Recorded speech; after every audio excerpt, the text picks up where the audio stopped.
So officers of the PCBU are usually directors or senior managers. Now they're empowered by the PCBU to be the decision makers, and they could also be able to make decisions on spending money to improve health and safety. And what they do is exercise what's called due diligence.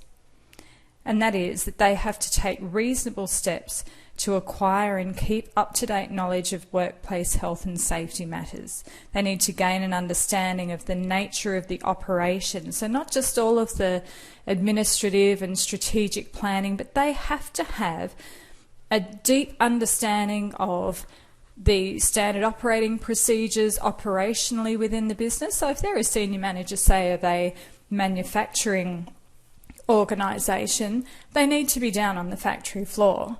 They need to know exactly what the procedures are and be highly involved in, at the very least, the minutes of the safety committee meeting that was held with the safety manager. They need to have a detailed understanding of the nature of the risks in their operations. And also, of course, then, a general understanding of the hazards and the risk associated with those operations.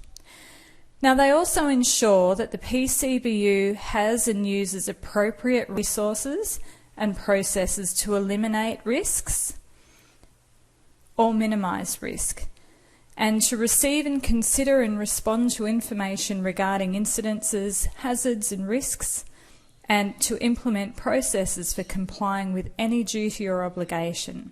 So that would include things like reporting notifiable incidences, and when we say reporting notifiable incidents, they're serious incidences or injuries that have occurred and needs to be reported to the regulator.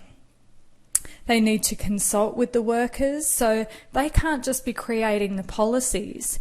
They need to consult with the workers about those policies. They need to consult with the workers, with the worker who raised a hazard identification, and make sure that that person is involved in the process to control that risk, and are they satisfied with the changes that have been made.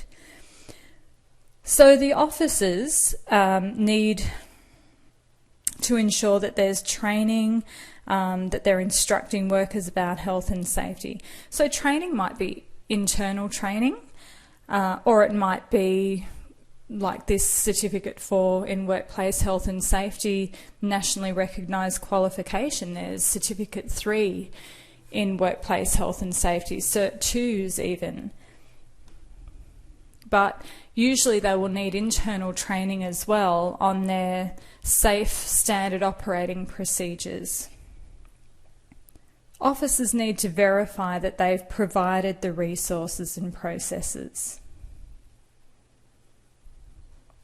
So that is what due diligence is. All of those tasks are exercising due diligence. So sometimes businesses may need to review who their officers are. If their officers aren't interested in taking an active role in workplace health and safety, it might be time for an organisational reshuffle there, because that is essential.